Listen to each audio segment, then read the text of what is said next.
This is Roger Strelkov with Syscon TV, Day 2 at the Javits Center, CloudEXPO New York, June 2017, and we are joined now by Josh Attwell with NetApp.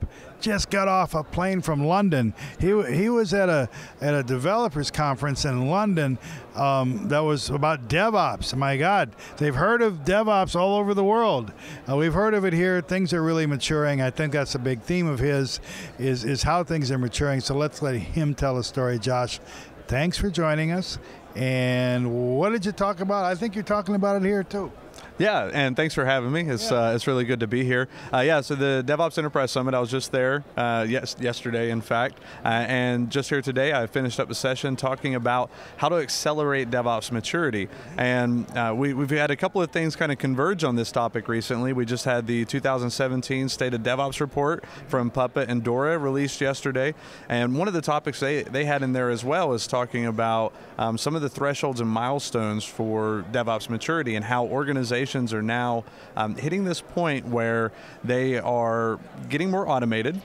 It's causing them some additional pain, like even the lowest performers are starting to hit this pain.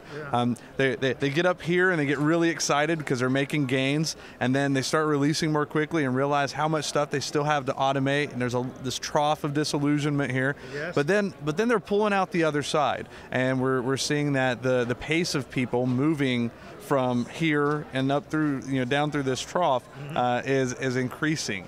And one of the things that I was talking about in the session is that from a result in the 2016 State of DevOps report was continuous integration and continuous delivery, continuous deployment, being able to integrate the infrastructure and the tools and all the components together so that the software development lifecycle is contiguous and moves with minimal manual intervention. Yeah. That is the core milestone of maturity. And I think somebody earlier was talking about DevOps being a teenager. Well, all these organizations, as they hit that point, they start becoming a little less of a teenager. They start becoming young adults. They're a little less unruly, a little less unpredictable, a little more stable, if you will. And the research is showing that more and more organizations are hitting that threshold, and a direct correlation is fewer manual tasks. We laugh at you who are just getting started.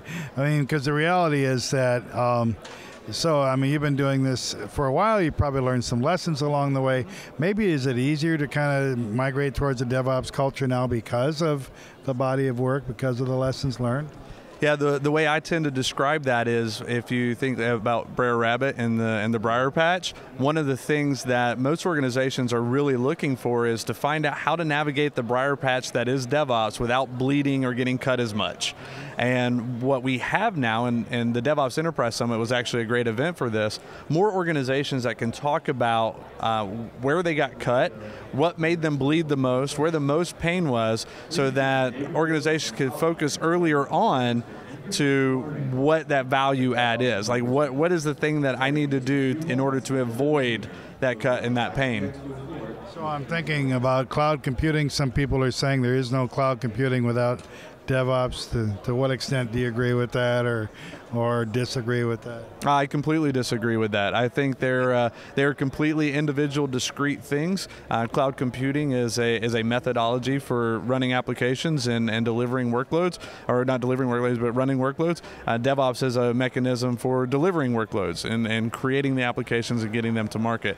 Cloud is a function and a choice that organizations doing DevOps may choose in how they deploy and build their applications. So is there any correlation though between the two, do you think? I mean, if you're, is it a similar mindset, or you just, no, not really? I think it really depends on who is actually implementing. Now, an organization who is accustomed to running their own infrastructure, a longer-term infrastructure, they may be more likely to stay on premises. They'll have workloads that they are looking to move out to the cloud, but that is not their native stance. Whereas you'll have other organizations who they may be earlier on, or they have specific applications that they've identified need to go to the cloud first because of the scalability or the operating model or the financial model, right? They're not willing to make the investment or the bet in the infrastructure on premises. The two are not mutually exclusive, and they're not mutually inclusive either. You can have one without the other. How does this relate to, you're not the CEO of NetApp, so I don't expect you to speak at that, to be presumptive. But how does what we're talking about, work with what NetApp is trying to accomplish overall? Yeah, actually, that's a really easy question. So our vision is how we help organizations manage data, delivering the right data in the right place at the right time to the people who need it, and doing it agnostic to what the platform is. Now, of course, our history has been on premises, but we have this mission, this methodology called the Data Fabric, where we work to deliver workloads either on AWS or Azure, and be able to have those either working adjacent to those data centers or right on top of those data centers, to where our IP, our technology can sit right on those platforms and create a cohesive experience for how you manage and move data between those different environments. So we are right in the middle accelerating that for our customers. Yeah, because the data centers today aren't under any pressure and aren't changing at all. Well, one thing that's been fairly true about data centers is they don't expand as easily as humans do.